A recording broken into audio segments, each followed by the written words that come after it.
ಏಯ್ ಯಾರದು ಏನ್ ಮಾಡ್ತಾ ಇದ್ದಾರ ಅಲ್ಲಿ ಬರಲ್ಲಿ ಎಲ್ಲಿಂದ ಬಂದಿದ್ದೀರಾ ಕಿವಿ ಕೇಳಿಸಿದ್ರೆ ಬರ ಇಲ್ಲಿ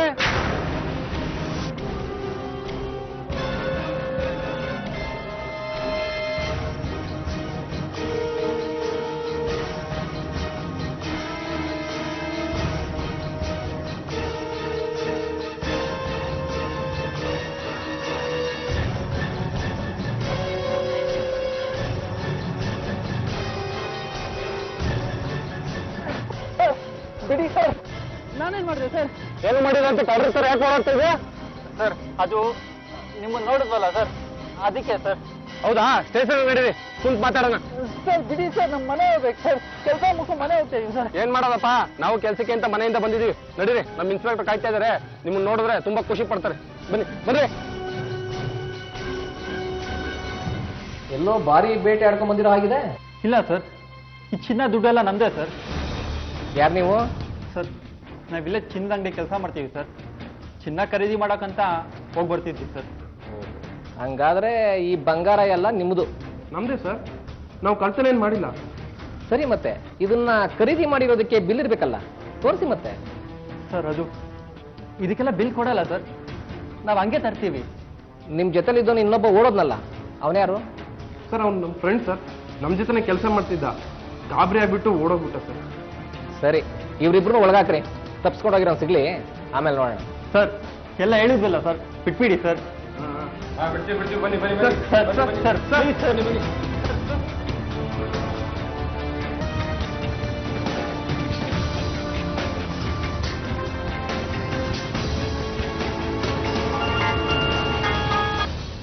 ಹಲೋ.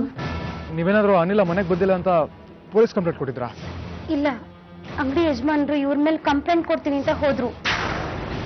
ನನಗೆ ಭಯ ಆಗ್ತಾ ಇದೆ, ಪೊಲೀಸ್ ಏನಾದ್ರು ನಮ್ಮ ಮನೆಗೆ ಬಂದ್ರೆ ಅಂತ. ಹಾಗೇನಾಗೋದಿಲ್ಲ ಬಿಡಿ. ಹಾಗೇನಾದ್ರೂ ಅವ್ರು ಬಂದ್ರೆ ನನಗೇನು ಗೊತ್ತಿಲ್ಲ ಅಂತ ಹೇಳ್ಬಿಡಿ.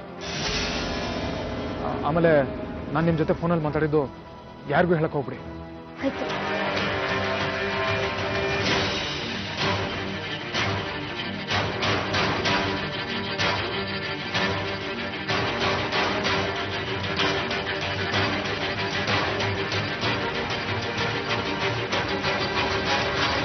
ಈ ಕಥೆ ನಿಜಕ್ಕೂ ವಿಚಿತ್ರ. ಗೋಕಾಕ್ ಜ್ಯುವೆಲರಿ ಅಂಗಡಿಯಲ್ಲಿ ಕೆಲಸ ಮಾಡ್ತಾ ಇದ್ದ ಅನಿಲ್ ಕಂಬಾರ್ ಹೋಗಿದ್ದು ಚೆನ್ನೈಗೆ, ನಾಪತ್ತೆ ಆಗಿದ್ದು ಹುಬ್ಬಳ್ಳಿಲಿ. ಆದ್ರೆ ಘಟಪ್ರಭಾ ಪೊಲೀಸ್ ಠಾಣೆಯ ಪೊಲೀಸ್ನವ್ರಿಗೆ ಇಬ್ಬರು ಅನುಮಾನಾಸ್ಪದ ವ್ಯಕ್ತಿಗಳು ಸಿಗ್ತಾರೆ. ಅದರಲ್ಲಿ ಒಬ್ಬ ತಪ್ಪಿಸ್ಕೋತಾನೆ. ತಪ್ಪಿಸ್ಕೊಂಡವನು ರಾಜಶೇಖರ. ಘಟಪ್ರಭಾ ಪೊಲೀಸ್ ಠಾಣೆಯ ಪೊಲೀಸ್ನವ್ರಿಗೆ ಗೋಕಾಕ್ನಲ್ಲಿ ನಾಪತ್ತೆಯಾದ ಅನಿಲ್ ಕಂಬಾರ್ ಬಗ್ಗೆ ಮಾಹಿತಿ ಇರೋದಿಲ್ಲ. ಮರುದಿನ ಇದಕ್ಕಿಂತ ಆಶ್ಚರ್ಯಕರವಾದ ಮತ್ತೊಂದು ಬೆಳವಣಿಗೆ ನಡೆಯುತ್ತೆ. 2012 ಅಕ್ಟೋಬರ್ 31ನೇ ತಾರೀಕು ಚಿಕ್ಕಮಗಳೂರು ಗ್ರಾಮಾಂತರ ಪೊಲೀಸ್ ಠಾಣಾ ವ್ಯಾಪ್ತಿಯ ಕೆಎಂ ರಸ್ತೆ ಕಣಿವೆ ಪ್ರದೇಶದಲ್ಲಿ ಒಂದು ಅಪರಿಚಿತ ಶವ ಸಿಗುತ್ತೆ. ಅಕ್ಟೋಬರ್ 31, 2012, ಚಿಕ್ಕಮಗಳೂರು ಕೆಎಂ ರಸ್ತೆ ಕಣಿವೆ. ಏನಾದರೂ ಗೊತ್ತಾಯ್ತಾ? ಬಾಡಿ ಸರ್ಟಲ್ ಟೈಲರ್ ಅಡ್ರೆಸ್ ಇದೆ ಸರ್. ಹೌದಾ? ಯಾವ ಊರು? ಜಬರ್ಖಾನ್ ಟೈಲರ್, ಗೋಕಾಕ್ ಅಂತ ಇದೆ. ಸರಿ, ಇಷ್ಟಿದ್ರೆ ಕೊಲೆಗಾರ ಯಾರು ಅಂತ ಪತ್ತೆ ಹಚ್ಬೋದು. ನೀವು ಈ ಬಾಡಿನ ಚಿಕ್ಕಮಗಳೂರು ಆಸ್ಪತ್ರೆಗೆ ತಗೊಂಡೋಗಿ. ನಾನು ಈ ಬಾಡಿ ಫೋಟೋನ ಗೋಕಾಕ್ ಪೊಲೀಸ್ ಸ್ಟೇಷನ್ಗೆ ಕಳಿಸ್ಕೊಡ್ತೀನಿ. ಚಿಕ್ಕಮಗಳೂರು ಗ್ರಾಮಾಂತರ ಠಾಣೆಯ ಸಬ್ ಇನ್ಸ್ಪೆಕ್ಟರ್ ತಮ್ಮ ಸ್ಟೇಷನ್ ವ್ಯಾಪ್ತಿಯಲ್ಲಿ ಸಿಕ್ಕಿದ ಆ ಅಪರಿಚಿತ ಶವದ ಫೋಟೋಗಳನ್ನ ಗೋಕಾಕ್ ಠಾಣಾಧಿಕಾರಿಗೆ ಇಮೇಲ್ ಮಾಡ್ತಾರೆ. ಅವರು ತಕ್ಷಣ ಜಬಾರ್ ಖಾನ್ ಟೈಲರ್ನನ್ನ ಕರೆಸ್ತಾರೆ. ಆ ಟೈಲರ್ ಆ ಶವದ ಫೋಟೋಗಳನ್ನ ನೋಡ್ತಾನೆ. ಶವದ ಮುಖ ಸರಿಯಾಗಿ ಗುರುತು ಹಿಡಿಯೋ ಸ್ಥಿತಿಯಲ್ಲಿ ಇಲ್ಲದೇ ಇದ್ರು ಆ ಫೋಟೋಗಳನ್ನ ನೋಡಿದ ಜಬಾರ್ ಖಾನ್ ಟೈಲರ್ ಇದು ಅನಿಲ್ ಕಂಬಾರ್ ಇದ್ರೂ ಇರಬಹುದು ಅಂತಾನೆ. ಆಗ ಎಸ್ಐಗೆ ಇದ್ರೂ ಇರಬಹುದು ಅನ್ಸುತ್ತೆ. ಕಾರಣ ಆ ಬಂಗಾರದ ಅಂಗಡಿ ಮಾಲೀಕ ತನ್ನ ಹಣ ಹಾಗೂ ಚಿನ್ನದ ಜೊತೆಗೆ ಅನಿಲ್ ಕಂಬಾರ್ ನಾಪತ್ತೆ ಆಗಿದ್ದಾನೆ ಅಂತ ದೂರು ಕೊಟ್ಟಿರೋದು. ಹುಬ್ಬಳ್ಳಿಯಲ್ಲಿ ನಾಪತ್ತೆಯಾದ ಅನಿಲ್ ಕಂಬಾರ್ ಚಿಕ್ಕಮಗಳೂರಿಗೆ ಯಾಕೆ ಹೋಗಿದ್ದ? ಅಲ್ಲಿ ಯಾರು ಕೊಲೆ ಮಾಡಿದ್ದಾರೆ? ಅಥವಾ ಬೇರೆ ಎಲ್ಲೋ ಕೊಲೆ ಮಾಡಿ ಶವನ ಇಲ್ಲಿ ತಂದು ಹಾಕಿದಾರ? ಸಾಕಷ್ಟು ಪ್ರಶ್ನೆಗಳು ಹುಟ್ಕೊಳ್ತವೆ. ಎಲ್ಲಕ್ಕಿಂತ ಮೊದಲು ಕೊಲೆ ಆಗಿರೋ ವ್ಯಕ್ತಿ ಅನಿಲ್ ಕಂಬಾರ್ ಹೌದು ಅನ್ನೋದು ನಿಜಾನಾ ಅನ್ನೋದನ್ನ ತಿಳ್ಕೋಬೇಕು. ಅದನ್ನ ಹೇಳೋದಕ್ಕೆ ಸರಿಯಾದ ವ್ಯಕ್ತಿ ಅಂದ್ರೆ ಅನಿಲ್ ಕಂಬಾರನ ಹೆಂಡತಿ ಗೀತಾ.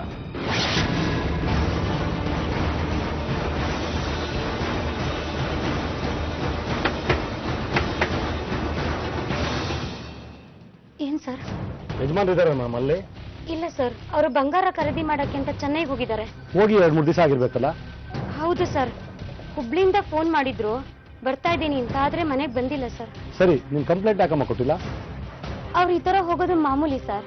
ಇವತ್ತು ಒಂದಿನ ನೋಡಿ ನಾಳೆ ಕಂಪ್ಲೇಂಟ್ ಕೊಡೋಣ ಅಂತಿದ್ದೆ ಸರ್. ಸರಿ, ನಮ್ ಜೊತೆ ಬಾಮ್ಮ. ಯಾಕೆ ಸರ್? ವಿಷಯ ಎಲ್ಲ ಆಮೇಲೆ ಹೇಳ್ತೀನಿ ಬಾಮ್ಮ ನಮ್ ಜೊತೆ. ಅಲ್ಲ ಹೇಳಿ ಸರ್, ಏನ್ ವಿಷಯ ಅಂತ? ಎಲ್ಲ ಹೇಳ್ತೀನಿ ಬಾಮ್ಮ. ನಡಿ ನಡಿ ನಡಿ, ಕರ್ಕೊಳಮ್ಮ.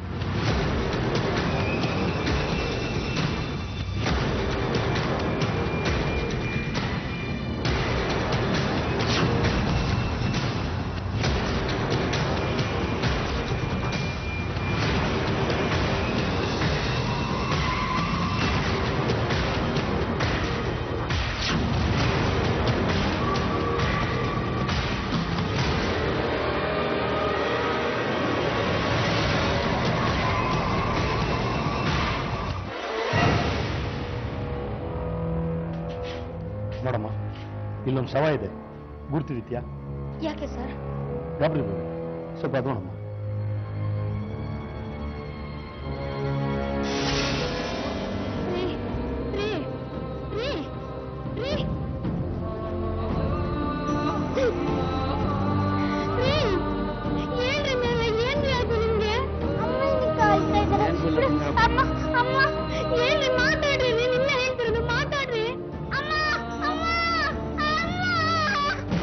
ಚಿಕ್ಕಮಗಳೂರು ಜಿಲ್ಲಾಸ್ಪತ್ರೆಗೆ ಬಂದು ಶವವನ್ನ ಗುರುತಿಸಿದ ಗೀತಾ ಅದು ತನ್ನ ಗಂಡ ಅನಿಲ್ ಕಂಬಾರ್ದೆಂದು ಹೇಳ್ತಾಳೆ.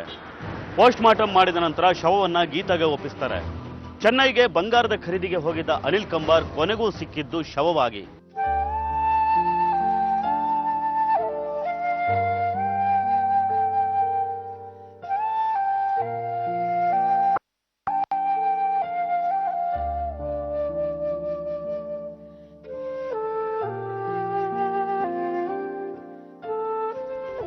ಗೀತಾ, ಗೀತಾ, ನಾನು ನಿನ್ಗೇನೋ ಗಿಫ್ಟ್ ತಂದಿದ್ದೀನಿ. ಗಿಫ್ಟಾ? ಹೌದು. ಏನ್ರಿ ಅದು? ಹಾ, ತುಂಬಾ ಬೆಲೆ ಬಾಳೋ ವಸ್ತು. ಕೊಡ್ರಿ ಮತ್ತೆ. ಹಾ, ಅಷ್ಟು ಈಸಿಯಾಗಿ ಕೊಟ್ಬಿಡ್ತೀರಾ? ತಗೋ. ರೀ, ಕೊಡ್ರಿ ಮತ್ತೆ. ರೀ, ಈ ಕೊಡ್ರಿ. ಪುಟ್ಟ ಬಾರಲ್ಲಿ ಪಪ್ಪ ಹಿಡಿ ಬಾ. ಬಾ ಪುಟ್ಟ ಇಲ್ಲಿ. ರೀ, ಕೊಡ್ರಿ ಇಲ್ಲಿ. ಹಿಡಿ ಪುಟ್ಟ, ಬಾ. ಹಿಡಿ ಪುಟ್ಟ.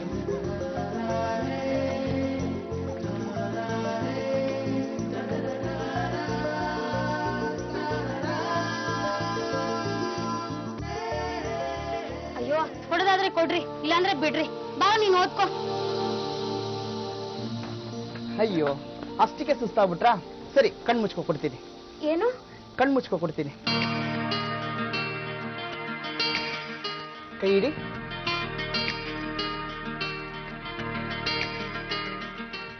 ಎಲ್ಲಿ ಕಣ್ಬಿಡು. ಇದನ್ನ ನಾನು ನೀವು ಬೆಲೆ ಬಾಳೋ ವಸ್ತು ಅಂತ ಹೇಳಿದ್ದು, ನೀವೇ ಮುಟ್ಕೊಳ್ಳಿ.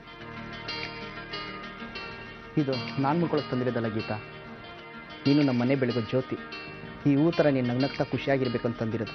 ನಿನ್ನ ಖುಷಿಗೆ ಬೆಲೆ ಕಟ್ಟಕ್ಕಾಗುತ್ತಾ? ಯಾವಾಗಲೂ ನನ್ನ ಖುಷಿನೇ ಬಯಸೋರು ನೀವು. ತಮಾಷೆ ಮಾಡಿದೆ, ಬೇಜಾರು ಮಾಡ್ಕೋಬೇಡಿ. ನೀವೇ ಮುಟ್ಟಿ.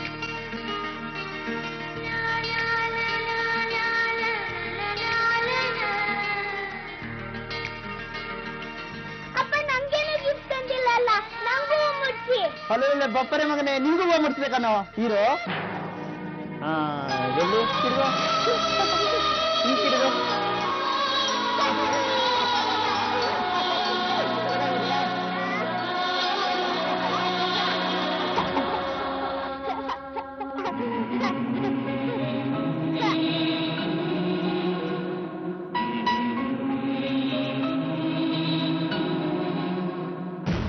ಈಗ ಉಳಿದಿರೋ ಪ್ರಶ್ನೆ ಅಂದ್ರೆ ಅನಿಲ್ ಕಂಬಾರ್ನ ಕೊಲೆ ಮಾಡಿದ್ದು ಯಾರು ಅನ್ನೋದು.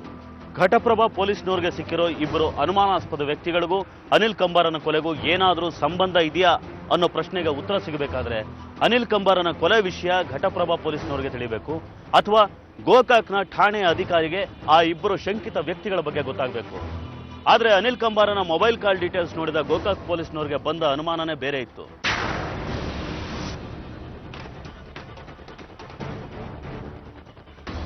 ಸರ್, ಏನ್ರಿ ಏನಾದರೂ ಡೀಟೇಲ್ಸ್ ಸಿಗ್ತಾ? ಸರ್, ಅನಿಲ್ ಕಂಬಾರ್ ಮೊಬೈಲ್ ಡೀಟೇಲ್ಸ್ನ ಕಲೆಕ್ಟ್ ಮಾಡಿದ್ದೀನಿ ಸರ್.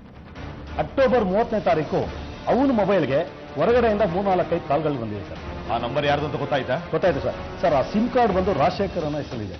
ಅವನು ಬಂದು ಹೀಗೆ ಒಂದು ಚಿನ್ನ ಬೆಳ್ಳಿ ಅಂಗಡಿನಲ್ಲಿ ಕೆಲಸ ಮಾಡ್ತಿದ್ದಂತೆ ಸರ್. ಅವನಿನ್ನೂ ಸಿಕ್ಕಿಲ್ವಾ? ಸಿಕ್ಕಿದ್ದಾನೆ ಸರ್. ಅವನ್ನ ಲಾಕಪ್ ಅಲ್ಲಿ ಹಾಕ್ತೀವಿ. ಬನ್ನಿ ನೋಡೋಣ. ಸರಿ ಸರ್.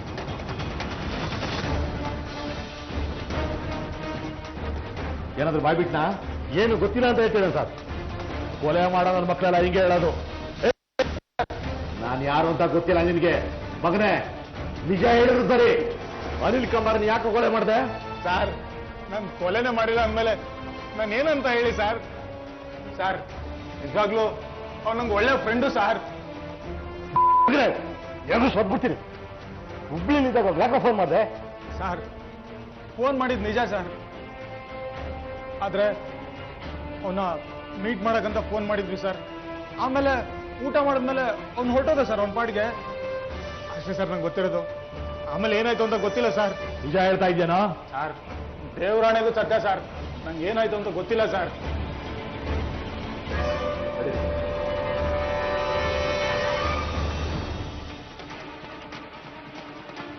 ಅವನು ಸುಳ್ಳು ಹೇಳ್ತಾ ಇದ್ದಾನ್ರಿ.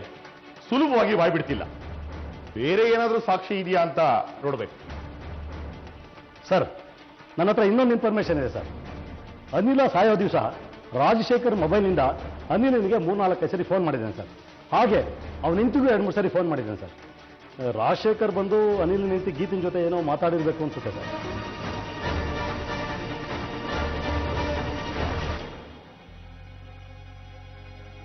ನೋಡಿಮ್ಮ, ಈಗ ನಿಮ್ಗೆ ತೊಂದರೆ ಕೊಡ್ಲೇಬೇಕಾಗಿದೆ.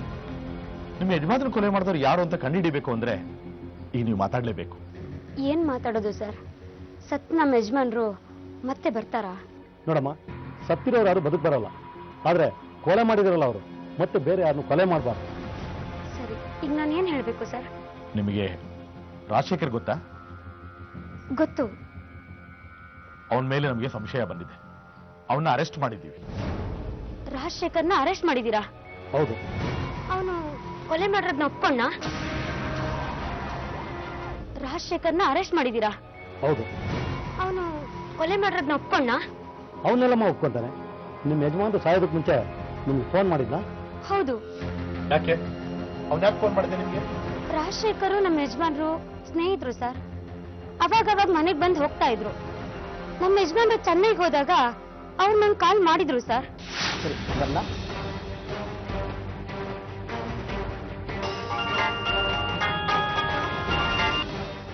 ಹಲೋ. ನಾನಕ್ಕ ರಾಜಶೇಖರ್. ಹಲೋ, ಹೇಳಿ. ಅನಿಲ ಮನೇಲಿಲ್ವಾಕ? ಫೋನ್ ಮಾಡಿದ್ದೆ, ತೆಗಿತಿಲ್ಲ. ಇಲ್ಲ, ಈಗ ತಾನು ಚೆನ್ನೈಗೆ ಹೋದ್ರು. ಬಂಗಾರ ಖರೀದಿ ಮಾಡಕ್ಕೆ ಅಂತ ಹೋದ್ರು. ನಿಮ್ಗೂ ನಕ್ಲೆಸ್ ಮಾಡಿಸ್ತಾರಕ್ಕ? ಒಳ್ಳೇದಾದ್ ಬಿಡಿ. ಅವನು ಯಾವಾಗ ಬರ್ತಾನಂತ ಹೇಳಿ ಅಕ್ಕ ನೀವು. ನಾನು ಅವನ ಜೊತೆ ಹೋಗ್ಬಿಟ್ಟು ಇಬ್ರು ಸೇರಿ ಒಳ್ಳೆ ನೆಕ್ಲೆಸ್ ತರ್ತೀವಿ. ಆಯ್ತು. ಆಮೇಲೆ ನಾನೇ ರಾಜಶೇಖರ್ಗೆ ಫೋನ್ ಮಾಡಿದೆ. ನನಗೆ ನೆಕ್ಲೆಸ್ ಮಾಡಿಸ್ಲಿ ಅನ್ನೋ ಉದ್ದೇಶದಿಂದ ಅವರು ಹುಬ್ಳಿಗೆ ಬಂದಿದ್ದಾರೆ ಅಂತ ನಾನೇ ಫೋನ್ ಮಾಡಿದೆ. ಅಂದ್ರೆ 31ನೇ ತಾರೀಕು ನಿಮ್ ಗಂಡ ನಾಪತ್ತೆ ಆಗಿದ್ದು ಅವತ್ತೇ? ಹೌದು ಸರ್.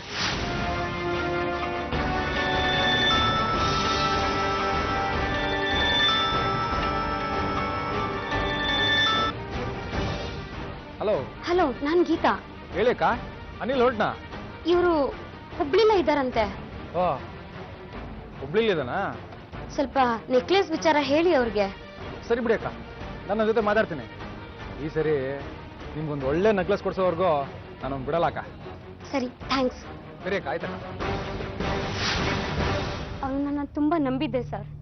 ಅವನಿಂತ ನೀಚ್ ಕೆಲಸ ಮಾಡ್ತಾನೆ ಅನ್ಕೊಂಡಿರ್ಲಿಲ್ಲ. ನನಗೆ ನಮ್ಮ ಯಜಮಾನ್ರಿಗಿಂತ ಬಂಗಾರ ಮುಖ್ಯ ಆಗಿರ್ಲಿಲ್ಲ ಸರ್. ನನಗ್ ಬಂಗಾರ ಬೇಡ, ನನ್ ಗಂಡನ್ ವಾಪಸ್ ತಂದ್ಕೊಡ್ತಾನೆ ಸರ್ ಅವನು.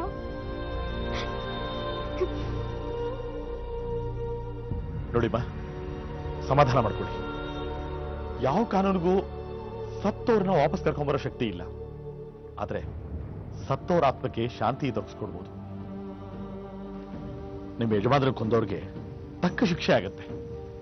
ನೀವು ಯೋಚನೆ ಮಾಡಬೇಡಿ, ನಾವು ಬರ್ತೀವಿ.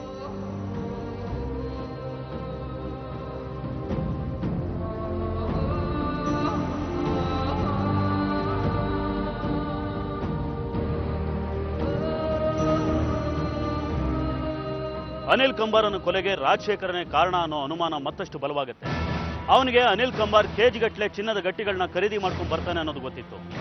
ರಾಜಶೇಖರನ ಬಗ್ಗೆ ಪೊಲೀಸ್ನವರು ಮತ್ತಷ್ಟು ಮಾಹಿತಿ ಪಡ್ಕೋತಾರೆ. ಆಗ ಅವನ ಹಿಂದೆ ಆನಂದ್ ಹಾಗೂ ಸಚಿನ್ ಅನ್ನೋ ಸ್ನೇಹಿತರು ಇದ್ದಾರೆ ಅನ್ನೋದು ಗೊತ್ತಾಗುತ್ತೆ. ಇವರಿಬ್ರು ಅನುಮಾನಾಸ್ಪದವಾಗಿ ಘಟಪ್ರಭಾ ಪೊಲೀಸರ ಕೈಗೆ ಸಿಕ್ಕಿಬಿದ್ದಿದ್ದಾರೆ ಅನ್ನೋದು ಗೊತ್ತಾಗುತ್ತೆ. ಅವರು ಕಳ್ಳತನ ಆದ ಹಣ ಮತ್ತು ಬಂಗಾರದ ಜೊತೆಗೆ ಸಿಕ್ಕಿಬಿದ್ದಿದ್ರಿಂದ ಅನಿಲ್ ಕಂಬಾರನ ಕೊಲೆ ಹಿಂದೆ ಈ ತಂಡ ಇದೆ ಅಂತ ಖಾತ್ರಿ ಆಗುತ್ತೆ. ಪೊಲೀಸ್ನವರು ಸಚಿನ್ ಹಾಗೂ ಆನಂದ್ನ ಕರ್ಕೊಂಬಂದು ಬಾಯ್ಬಿಡಿಸಿದಾಗ ರಾಜಶೇಖರ್ಗೆ ಸತ್ಯ ಹೇಳದೆ ಬೇರೆ ದಾರಿ ಇರಲಿಲ್ಲ. ನವೆಂಬರ್ 3, 2012 ಗೋಕಾಕ್ ಪೊಲೀಸ್ ಠಾಣೆ.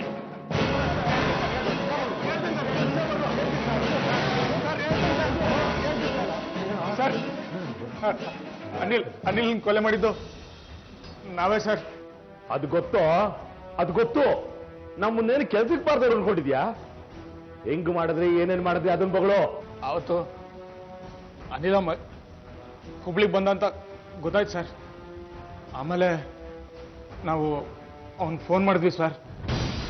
ಅಕ್ಟೋಬರ್ 30, 2012 ಹುಬ್ಬಳ್ಳಿ.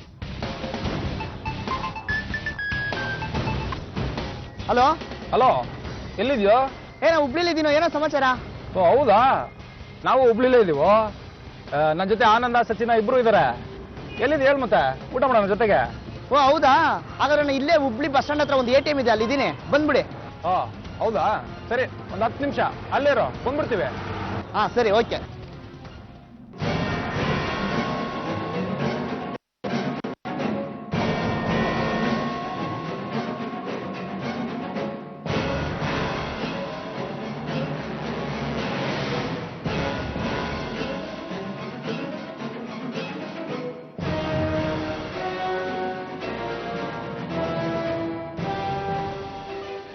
ಮಗ ಆರಾಮ ಬಂದ್ರೆ ಏನ್ ನೀವ್ ಇಲ್ಲಿ ಹುಬ್ಳಿಯಲ್ಲಿ?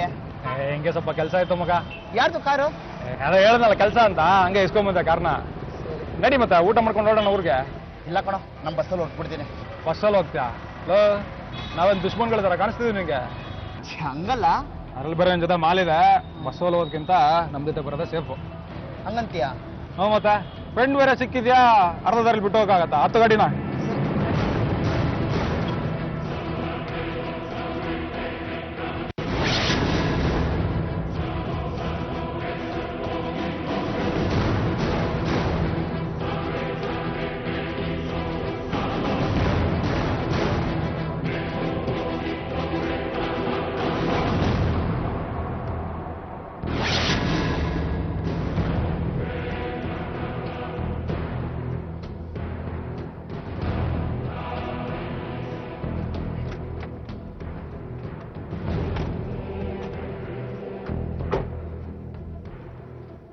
ಯಾಕೋ ಇಲ್ಲಿ ನಿಲ್ಸಿದ್ರೆ? ಏನಿಲ್ಲ, ಮಾತಾಡ್ಬೇಕಿತ್ತು. ಕಾರಲ್ಲಿ ಹೋಗ್ತಾನೆ ಮಾತಾಡ್ಬೋದಾಗಿತ್ತಲ್ಲ. ಇಲ್ಲ ಕಣ, ಇಲ್ಲೇ ಮಾತಾಡ್ಬೇಕು. ಏನ್ ವಿಷಯ? ಬಂಗಾರ ಎಷ್ಟ ಇದೆ? ಯಾಕೆ? ಹೇಳ್ದೆ ಹೇಳೋದು. ನಿಂಗೆ ಯಾಕೋ ಅದಲ್ಲ, ನಾ ಹೇಳಲ್ಲ. ನಾನು ಹೇಳೋದು ಕೇಳೋ, ನಮ್ಗೆ ಇದೊಂದು ಒಳ್ಳೆ ಅವಕಾಶ ಕಣ. ನಾವೆಲ್ಲರೂ ಲೈಫಲ್ಲಿ ಸೆಟ್ಲ್ ಆಗ್ಬೋದು. ಅದಕ್ಕೆ ನನ್ನ ಹತ್ರ ಪ್ಲಾನ್ ಇದೆ ಕಣ. ಏನ್ ಪ್ಲಾನು? ಏನಿಲ್ಲ, ಇದರಲ್ಲಿ ಬಂಗಾರ ಇದೆ ಅಲ್ವಾ, ನಾವೆಲ್ಲರೂ ಹಂಚ್ಕೊಂಡು ಸೆಟ್ಲ್ ಆಗ್ಬಿಡೋಣ. ಏನು ಹೇಳ್ತಾ ಇದ್ದೆ ನೀನು? ನನ್ನ ಮಾತು ಕೇಳೋ. ಎಷ್ಟು ದಿನ ಅಂತ ಸಂಬಳಕ್ಕೆ ಅಂತ ಕೆಲಸ ಮಾಡೋದು? ಸೇಟು ಬೇಕಾದ್ರೆ ನಾನು ನೋಡ್ಕೋತೀನಿ ಪ್ಲೀಸ್. ನೋಡೋ, ಸೇಟು ನಾನು ಮೋಸ ಮಾಡಲ್ಲ. ಹುಟ್ಟಿನ ಮನೆಗೆ ನಾನು ದ್ರೋಹ ಬಗೆಯಲ್ಲ. ನೀವು ಈ ಥರ ಅಂತ ಗೊತ್ತಿದ್ರೆ ನಾನು ನಿಮ್ಮ ಜೊತೆ ಕಾರಲ್ಲಿ ಹತ್ತಾನೇ ಇರಲಿಲ್ಲ. ಬಿಡೋ ನನ್ನ.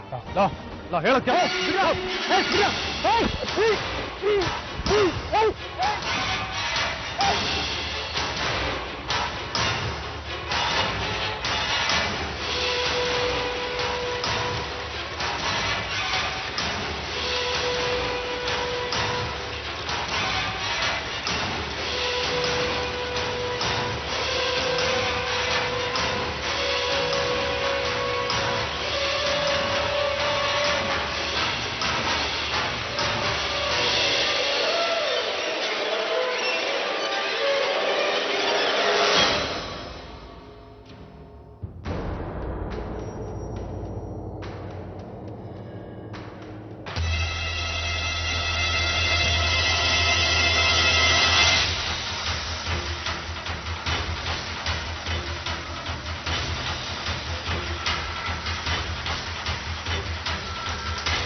ಈಗ ನಾವು ಎಲ್ಲಿದ್ದೀವಿ?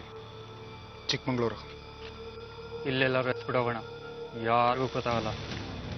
ಯಾರಿಗೂ ಅನುಮಾನ ಬರಲ್ಲ ತಾನೆ? ಈ ಮುಖ ಅನಿಲೆಂದು ಅಂತ ಯಾರಿಗೂ ಗೊತ್ತಾಗಲ್ಲ. ಪೊಲೀಸ್ನವರು ಇದೊಂದು ಅನಾಥಶವ ಅಂತ ಹೇಳಿ ಕೇಸ್ನ ಕ್ಲೋಸ್ ಮಾಡ್ತಾರೆ. ಗೋಕಾಕ್ ಪೊಲೀಸ್ ಅವ್ರಿಗೆ ಮಿಸ್ಸಿಂಗ್ ಕಂಪ್ಲೇಂಟ್ ಕೊಟ್ಟರೆ ಕೊಡಲಿ, ಹುಡುಕೊಂತಾರೆ. ಆದರೆ ನಾವು ನಮ್ಮ ಪಾಡಿಗೆ ಗಾಡಿನ ವಾಪಸ್ ಕೊಟ್ಟು ಘಟಪ್ರಭಕ್ಕೆ ಹೋಗೋಣ. ಅಲ್ಲಿ ಮಾಲ್ನೆಲ್ಲ ಹಂಚ್ಕೊಳ್ಳೋಣ. ಆಮೇಲೆ ಈ ವಿಷಯ ನೀವಿಬ್ಬರು ಯಾರ ಹತ್ರನೂ ಬಾಯ್ಬಿಡಂಗಿಲ್ಲ. ಸರಿ, ನಡೀರಿ.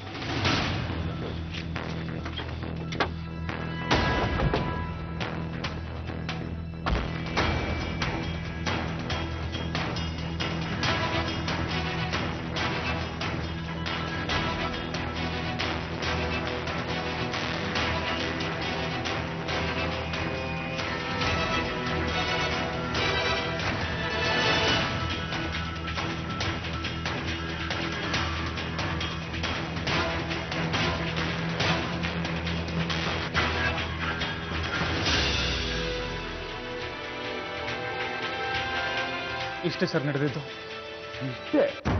ಇಷ್ಟೇ ನಡೆದಿದ್ದು? ಒಂದು ಜೀವ ಹೋಗಿದೆ, ಒಂದು ಹೆಣ್ಣು ವಿಧವೆ ಆಗಿದ್ದಾಳೆ, ಒಂದು ಮಗು ಅನಾಥ ಆಗಿದೆ. ಇಷ್ಟೇ ಅಂತ ಹೊಗಳ್ತಾ ಇದೀಯಾ? ಸರ್, ಇವ್ರನ್ನ ಒಬ್ಬೊಬ್ಬರನ್ನ ಎನ್ಕೌಂಟರ್ ಮಾಡ್ಬಿಟ್ಟು ರಿಪೋರ್ಟ್ ಬರ್ಬೇಡ. ಸರ್ ಬೇಡ ಸರ್. ತಪ್ಪಾಯ್ತು ಸರ್.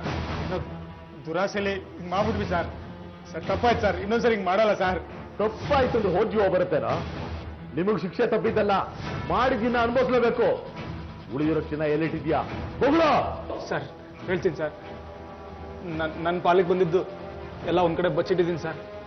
ನೀವು ಬಂದ್ರೆ ತೋರಿಸ್ತೀನಿ ಸರ್. ಬಾಜರ್ ರೆಡಿ ಮಾಡ್ರಿ. ಸರಿ ಸರ್.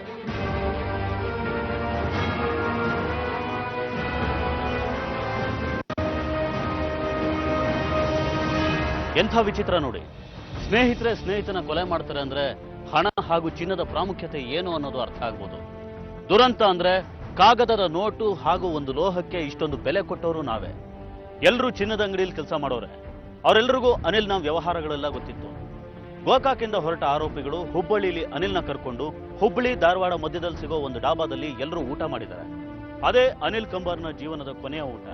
ನಂತರ ದಾರಿಲಿ ಕೊಲೆ ಮಾಡಿ ಚಿಕ್ಕಮಗಳೂರಲ್ಲಿ ಶವನ ಹಾಕಿ ಬರ್ತಾರೆ. ಇಷ್ಟೆಲ್ಲ ಗೊಂದಲಗಳಿದ್ರು ಪೊಲೀಸ್ನವರು ಆರೋಪಿಗಳನ್ನ ಬಂಧಿಸ್ತಾರೆ. ಈಗ ಆರೋಪಿಗಳೆಲ್ಲ ನ್ಯಾಯಾಂಗ ಬಂಧನದಲ್ಲಿದ್ದಾರೆ.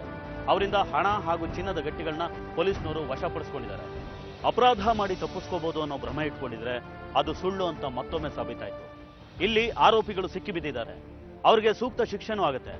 ಆದ್ರೆ ಏನೂ ತಪ್ಪು ಮಾಡದೇ ಇರೋ ಗೀತಾ ಜೀವನ ಹಾಳಾಗಿದೆ. ಒಬ್ಬ ಪ್ರಾಮಾಣಿಕ ಕೆಲಸಗಾರ ಅನಿಲ್ ಕಂಬಾರನ ಜೀವ ಹೋಗಿದೆ. ಇದಕ್ಕೆ ಯಾವ ಚಿನ್ನ ಆಗಲಿ ಯಾವ ಹಣ ಆಗಲಿ ಸಮ ಆಗೋದಕ್ಕೆ ಸಾಧ್ಯ ಇಲ್ಲ. ಜೊತೆಗೆ ಚಿನ್ನದ ಅಂಗಡಿಯ ಮಾಲೀಕ ಇಷ್ಟೊಂದು ಲಕ್ಷಾಂತರ ರೂಪಾಯಿ ಬಂಗಾರ ತೋರಿಸುವಾಗ ಸೂಕ್ತವಾದ ರಕ್ಷಣೆ ಕೊಡಬೇಕಾಗಿತ್ತು. ಪೊಲೀಸ್ ಭದ್ರತೆ ತಗೋಬೇಕಾಗಿತ್ತು. ಅನಿಲ್ ಕಂಬಾರ್ನ ಕೊಲೆಗೆ ಈ ಬೇಜವಾಬ್ದಾರಿತನ ಕೂಡ ಕಾರಣ ಅಂದ್ರೆ ತಪ್ಪಲ್ಲ. ಇದು ಇವತ್ತಿನ ಕ್ರೈಮ್ ಫೈಲ್. ಮುಂದಿನ ಸಂಚಿಕೆಯಲ್ಲಿ ಮತ್ತೊಂದು ವಿಭಿನ್ನ ಕುತೂಹಲಕಾರಿ ಸತ್ಯಕಥೆಯೊಂದಿಗೆ ಮತ್ತೆ ನಿಮ್ಮ ಮುಂದೆ ಬರ್ತೀವಿ. ನಾವು ಕತೆ ಹೇಳ್ತೀವಿ, ನೀವು ಎಚ್ಚರವಾಗಿರಿ.